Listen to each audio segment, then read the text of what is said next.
Good evening. Today I want to talk about character study. One of the things in my limited but auditioning, it's very good to be able to play against type. Of course, depending on how far you go in your career or how great you become or successful or uh, things like that. Typecasting is something that is prevalent. It's something that happens. You see one person on a TV show and they tend to play that same character on the screen if they do movies, or you see one person do a successful movie franchise and they cast them as that every single time.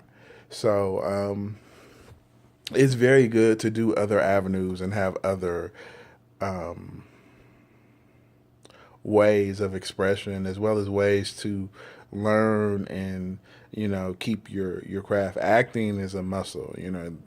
That it's just like if you have a good workout you make and you want to bulk up. If you're a bodybuilder, you make sure you work out 2 to 3 times a week. I think the same is true for acting. You want to make sure you're working your craft as often as possible. You want to make sure you're doing other mediums. You're doing theater, you're doing TV, you're doing films if given the opportunity, big budget or independent. And one key component of that is character study and character, being able to empathize with your character, sometimes even sympathize with your character.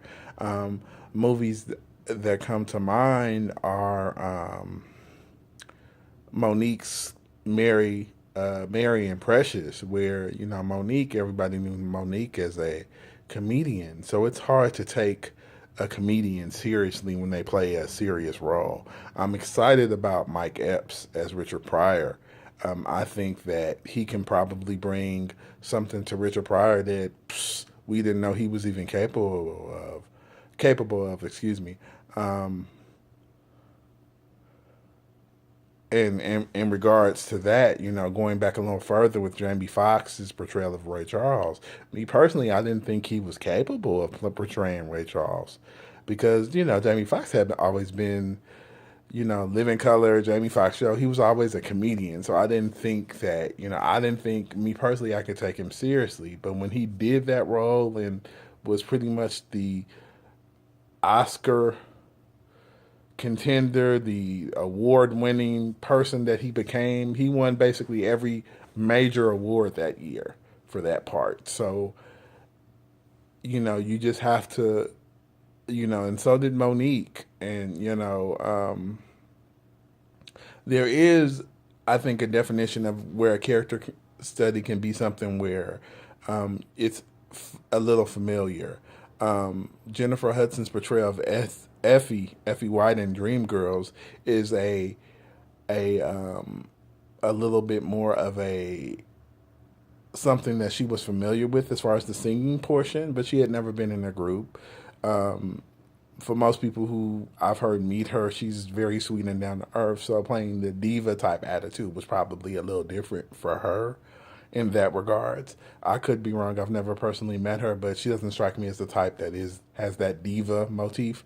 But that's another whatchamacallit as far as or there that's another not whatchamacallit, but there's another benefit of studying who you're playing, being able to empathize with them. Another character study, Michael Ealy's portrayal of the psychopath in The Perfect Man, where, he starts as being this, smooth gentleman who turns out to be this crazy stalker dude, and being an actor, one of the things I remember Monique saying after she won her Oscar for Precious for Best Supporting Actress that year was being able to turn it off, being able to, and that's why you always hear about the the jokesters on set.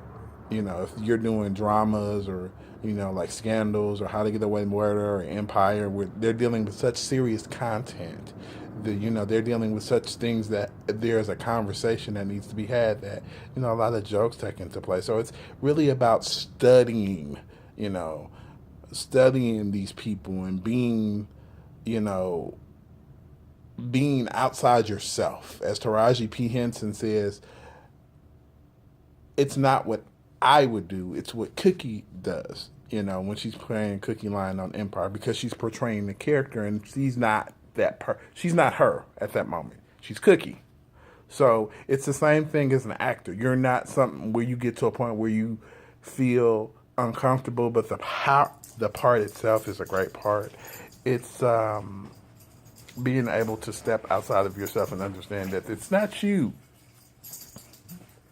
Even though it may look like you, may even talk like you, it's not you.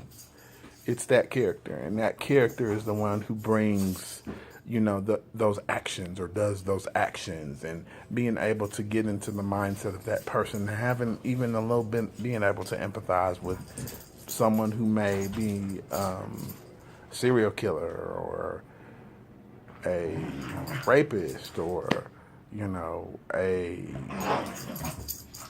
good Samaritan. Playing against type, playing against things. That's something that um,